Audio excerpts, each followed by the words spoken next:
શ્રી ખાંડી માતા યુવક મંડળ દ્વારા શ્રીજીની સ્થાપના કરવામાં આવી છે। છેલ્લા 58 વર્ષથી તેઓ દ્વારા બાપાની સ્થાપના કરવામાં આવે છે।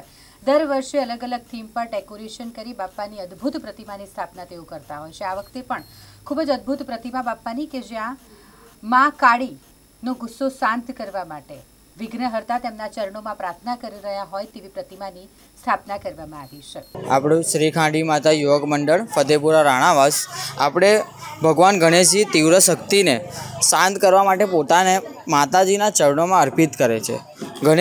ગણેશજીનું બુદ્ધિપૂર્ણ સ્વરૂપ મા કાળી માતાની તીવ્ર શક્તિને સંતુલિત કરવા માંગે છે। જેમ કે મા કાળી માતાનું ક્રોધિત સ્વરૂપ છે, તેને આપણે યુદ્ધમાં જવા માટે રોકી રહ્યા છે। એ પ્રમાણેની આપણે આ વર્ષે થીમ રાખી છે। આપણે સતત આ 56મું વર્ષ છે અને દર વર્ષે અલગ અલગ થીમ આપણે દર વર્ષે અહીં કરીએ છીએ।